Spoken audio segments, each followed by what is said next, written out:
আলাইকুম। রাশেদুল ইসলামের Facebook profile এবং পেজ থেকে স্বাগতম জানাচ্ছি। আমি রাশেদুল ইসলাম।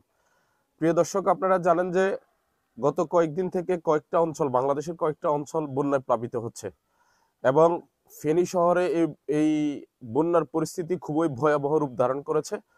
মোটামুটি ওখানকার অবস্থা এখন আল্লাহর রহমতে অনেকটাই ভালো। তবে নোয়াখালীর পানি এখন চাপতেছে লক্ষ্মীপুর জেলায়। লক্ষ্মীপুরের অবস্থা এখন খুবই ভয়াবহ। আমরা একটা মেইন রোডের উপরে দাঁড়িয়ে আছি।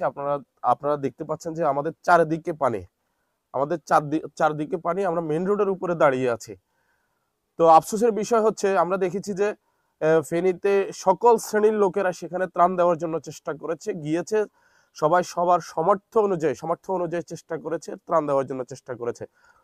তো দুর্ভাগ্যবশত হলেও সত্য যে এইসব এলাকায় কেউ এখন পর্যন্ত ত্রাণ নিয়ে আসে নাই। আমরা যতটুকু খোঁজ খবর নিয়েছি, এইসব এলাকায় কেউ আসে নাই। তো যারা আমাদের আজকের এই ভিডিওটা দেখতে পাচ্ছেন, আমরা একটা উদ্যোগ নিয়েছি, এই এলাকায় আমরা ত্রাণ দেওয়ার জন্য চেষ্টা করব। আমরা কিছু টাকা পয়সা কালেকশনও করেছি। তো আমরা আপনাদেরকে ফিগারটা জানিয়ে দেওয়ার জন্য চেষ্টা করতেছি। আমাদের ফিগারটা হচ্ছে 30-এর উপরে হয়েছে। 30-এর উপরে আমাদের এই পর্যন্ত কালেকশন। আমাদের একটা মিনিমাম টার্গেট হচ্ছে 1 লাখ টাকা যদি আমরা কালেক্ট করতে পারি, তাহলে আমরা 1 লাখ টাকার ত্রাণ এই এলাকায় দেওয়ার জন্য চেষ্টা করব। তো আমাদের স্ক্রিনে যে নাম্বারটা দেওয়া আছে, এই নাম্বারটা আপনারা বিকাশ নগদ দুইটাই আছে। আপনারা ইচ্ছা করলে দুটোটা প্ল্যাটফর্ম থেকে টাকা পাঠাতে পারেন এই নাম্বারে। যারা আমাদের সাথে পার্টিসিপেট করতে চান, আপনারা এই নাম্বারে টাকা পাঠিয়ে আমাদের সাথে পার্টিসিপেট করতে পারবেন।